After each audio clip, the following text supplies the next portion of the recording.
Fala galera, eu sou o Fabiano Bandeira e aqui no meu canal muito Botafogo de futebol e regatas. O Glorioso volta a campo amanhã às 11 da manhã para enfrentar o Flamengo no Maracanã. É o clássico da rivalidade pela quarta rodada do Campeonato Brasileiro. E o Fogão segue numa intensa maratona. Na próxima quinta já terá o Vitória no Newton Santos pela Copa do Brasil. Depois, no outro fim de semana, o Bahia pelo Campeonato Brasileiro. No outro meio de semana, a LDU pela Libertadores. Por isso, vamos pensar juntos em nomes que poderão iniciar jogando no clássico de amanhã.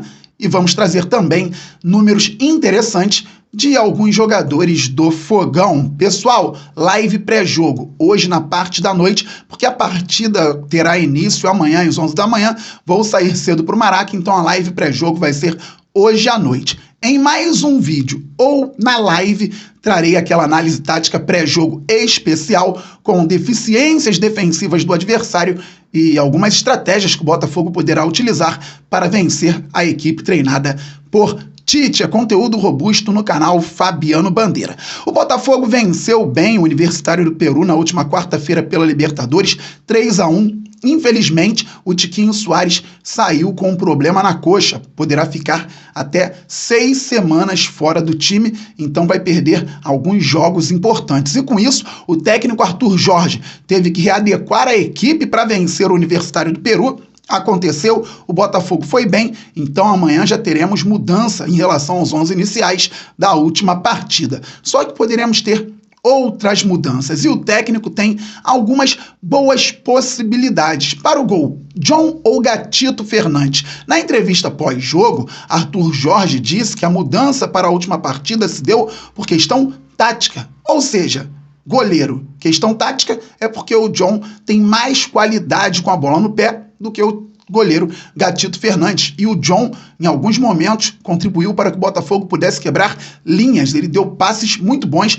principalmente para o Marlon Freitas. E assim o volante do Fogão ficou tranquilo para fazer as jogadas progredirem. Então o Botafogo poderá ter o John novamente no gol, já que vamos pegar uma equipe forte que marca muito bem. E então o goleiro, sabendo jogar, pode ser importante para atrair o adversário e fazer com que o Botafogo quebre linhas também contra o Flamengo. Na lateral direita, Matheus Ponte ou Damian Soares? O Matheus Ponte é um jogador jovem que vem crescendo de produção com a camisa do Botafogo, que foi bem contra o rubro-negro no Campeonato Carioca, e o Damian Soares volta vivendo um bom momento também. Daqui a pouco trarei números do Damian Soares contra o Universitário. Foi muito bem defensivamente e contribuiu também na zona ofensiva. Ele que participou efetivamente de um gol bonito do Botafogo na vitória por 5-1, goleada sobre o Juventude no último fim de semana no estádio Newton Santos. Então, o Matheus Ponte pode jogar? O Damian Soares pode jogar? Creio que a escolha vai se dar muito em função da parte física. Na zaga, o Bastos saiu no intervalo no último jogo, ele estava atuando pelo lado esquerdo, entrou o Alexander Barbosa. Só que o Lucas Alter, que vem atuando pelo lado direito, está jogando direto, não está tendo descanso.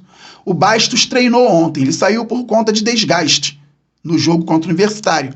Poderemos ter Bastos e Alexander Barbosa, poderemos ter Lucas Alter, se tiver com os bons índices físicos e pouco desgaste, ao lado do Alexander Barbosa, porque eu acredito que o Barbosa vai jogar. Creio em Lucas Alter poupado ou no Bastos poupado. Então, Alexander Barbosa, para mim, deve jogar como zagueiro pelo lado esquerdo e o Bastos podendo atuar pelo lado direito para o Alter descansar, ou o próprio Alter jogando pelo lado direito para o Bastos ter mais tranquilidade na recuperação. Uma outra possibilidade também é o Danilo Barbosa na zaga, a zaga dos Barbosas, o Barbosa com S pela direita e o Barbosa com Z pelo lado esquerdo. Então teríamos Matheus Ponte ou Damian Soares, Danilo Barbosa, Alexander Barbosa e Cuiabano, galera. O Cuiabano estava jogando pelo Grêmio, chegou ao Botafogo, fez exames, treinou normalmente, está regularizado, deverá ser relacionado e, para mim, poderá ser titular. Que esteja se entrosando com o time nos treinamentos, porque o Hugo vem numa sequência pesada de jogos. É importante que o Cuiabano consiga jogar pelo menos grande parte do clássico. Então o Botafogo poderá ter mudanças no sistema defensivo. Lembrando que trazer o Danilo Barbosa para a zaga é algo que eu venho pensando em uma situação específica. O Walter melhorou ao lado do Bastos, mas não sei como está a parte física do Walter, não sei como está a parte física do próprio Bastos. Fabi, e o Segovia? Se o Alexander Barbosa jogar como titular, o Segovia não deve atuar. Primeiro, porque não vem jogando. Imagina ter que ganhar ritmo de jogo num clássico como esse. Segundo, 2 homens de perna esquerda no miolo de zaga, muito difícil de acontecer. Vamos então para a região do meio-campo. Falei sobre o Danilo Barbosa na zaga, mas se outros zagueiros atuarem, o Danilo Barbosa deverá ser titular no meio-campo, porque foi muito bem contra o Juventude e nem pisou no gramado contra o Universitário do Peru. Danilo Barbosa pode jogar ao lado do Tietê ou do Gregory. Marlon Freitas jogou as 2 últimas partidas do Botafogo e foi muito bem contra a Juventude e Universitário. Talvez possa ficar no banco de reservas mais tranquilo, com o Danilo Barbosa atuando ao lado do Gregory ou ao lado do Tietê. Gregory e Tietê jogaram muito bem juntos contra o Atlético Goianiense. Se o Danilo jogar na zaga, Gregory e Tietê podem jogar juntos no meio-campo. Se o Danilo jogar no meio, o Botafogo quiser ter mais força na marcação, Danilo, Gregory e um meio-campista à frente deles num 4-3-3. O Botafogo também pode jogar em 4-4-2. Se o Botafogo quiser marcação com Danilo e fluidez com Tietê, Danilo, Tietê e pelo menos mais um meio-campista qualificado à frente deles.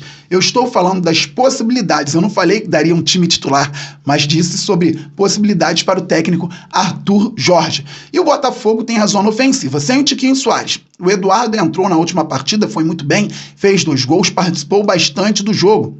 Temos também o Júnior Santos num 4-4-2, com Luiz Henrique de um lado e Savarino do outro. O Botafogo poderia ter Júnior Santos e Eduardo por dentro, com o Savarino trocando em alguns momentos com o Júnior Santos, com o Luiz Henrique trocando em alguns momentos com o Savarino.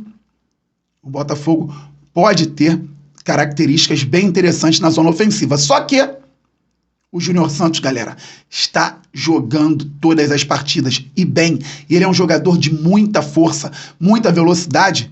O físico dele é muito exigido. Será que vai conseguir jogar o clássico todo? Não seria melhor começar no banco? Bem, se isso acontecer, pode entrar o Romero no meio. Você inicialmente pode organizar um 4-3-3, um 4-2-3-1 com 2 volantes, um meia central, o Romero. Por um lado, o Luiz Henrique, o Eduardo fazendo falso 9 e o Savarino na ponta esquerda. E depois você pode trocar. Quem viu o vídeo de análise tática ontem percebeu que o Botafogo fez trocas importantes na zona ofensiva contra o Universitário. E isso foi fundamental para que o Botafogo pudesse ludibriar a marcação e fazer os gols que nos deram a vitória. Mas Fabi, sem o Júnior Santos no clássico, meus amigos, se o Júnior Santos estiver bem, sem desgaste, sem possibilidade de lesão, pode jogar. Ele não vai querer ficar fora de um jogo contra o Flamengo? Claro que não. O jogador está arrebentando. É um dos melhores, se não o melhor jogador do Brasil na temporada. Vai querer ficar de fora? Mas se ele tiver a mínima possibilidade de lesão, tem que ficar de fora. É melhor perder num jogo do que perder o Júnior Santos para algum tempo. Então é importante que o Botafogo tenha assim um diagnóstico completo de todos os atletas para que não tenha problemas mais à frente. Já perdemos o Tiquinho Soares. O Botafogo jogou na altitude numa quinta-feira. No domingo ele estava em Belo Horizonte jogando contra o Cruzeiro. Fez os 2 jogos na sequência, completos. Seria poupado contra o Atlético Goianiense. Matheus Nascimento se machucou. Não estava no planejamento. Tiquinho teve que entrar ainda no primeiro tempo. Pré-temporada foi com tempo curtíssimo. Totalmente inadequado o tempo da pré-temporada. O Tiquinho, em relação ao ano passado, já ganhou mais um ano de vida depois dos 30. Isso faz diferença. Com a pré-temporada ruim, tendo entrado na altitude já no início para brigar por vaga em fase de grupos da Libertadores. Depois 2 finais de campeonato contra o Bragantino para que o Botafogo pudesse classificar para a fase de grupos da Libertadores. Sendo que lá em Bragança ficamos com um jogador a menos praticamente o segundo tempo inteiro. Quarta e domingo, quinta e domingo, uma hora estoura, não tem jeito. Tem que ser feito um trabalho muito bom internamente para que as equipes não percam jogadores. Não é só o Botafogo, o adversário de domingo também poupa. Poupou a Arrascaeta contra o São Paulo, entrou o Alan, olha a diferença. Contra o Palmeiras, Pedro e De La Cruz foram poupados.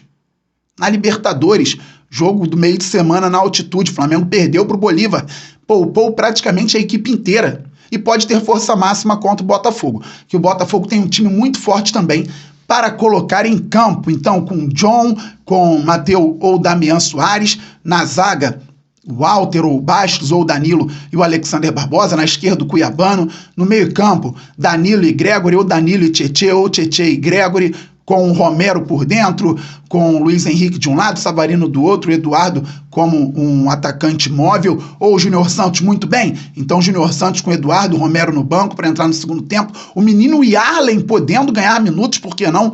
Na segunda etapa, o Botafogo tem muito a fazer contra o Flamengo e eu estarei no Maracanã torcendo. Estarei também aqui hoje com conteúdo, então, de análise tática pré-jogo, com live pré-jogo na parte da noite, galera. Eu peço, se inscreva por aqui, é simples, rapidinho, fácil, grátis, tem um botão embaixo do vídeo, inscrever-se, é só clicar e fazer parte desta família maravilhosa que torce para o Fogão e acompanha o canal Fabiano Bandeira diariamente, traga novos inscritos, pode falar que aqui tem muita informação, análise tática, opinião e mais. Galera, vamos passar logo da tão sonhada marca dos 50 mil inscritos, depois vamos muito além, pois o glorioso é gigante. Deixa o like, isto é fundamental para o crescimento do canal, assim o YouTube entende automaticamente que você gosta dos vídeos e distribui também automaticamente para mais pessoas. Ative o sininho para que você receba as notificações de todos os vídeos e todas as lives aqui do canal Fabiano Bandeira. Pois é, galera, vou falar sobre os números que eu disse no início do vídeo. Damian Soares contra o Universitário do Peru. Alguns parceiros aqui que acompanham o canal não ficaram tão satisfeitos com o Damian Soares. Defensivamente, ele foi disparado o melhor do jogo. Não o melhor do Botafogo, o melhor do jogo. Um passe decisivo do Damian Soares contra o Universitário. Ele acertou 51 passes de 59 tentados, 86% de acerto nos passes, 11 duelos ganhos. Impressionante. Foi o primeiro do jogo em duelos ganhos. Também foi o primeiro do jogo em ações defensivas. 5 desarmes. Primeiro do jogo também. 5 desarmes do Damian Soares. E 5 faltas sofridas. Primeiro do jogo. Damian Soares foi bem contra o Universitário do Peru. E no segundo tempo, Mateu Ponte entrou. Foi muito importante, principalmente no terceiro gol, não desistindo da jogada, ganhando a bola do ala esquerda do Universitário, olhando também antes, dar o passe e dando uma ótima assistência para o Eduardo fazer o terceiro do Fogão. E o Júnior Santos está jogando muita bola, mas olha como é interessante, galera. O Júnior Santos já tem 22 partidas disputadas com a camisa do Botafogo em 2024 e nós estamos no dia 27 de abril. Impressionante. Júnior Santos é o artilheiro e o vice-líder em participações em gols, 18, entre todos os jogadores da Série A em 2024. Estou no SofaScore.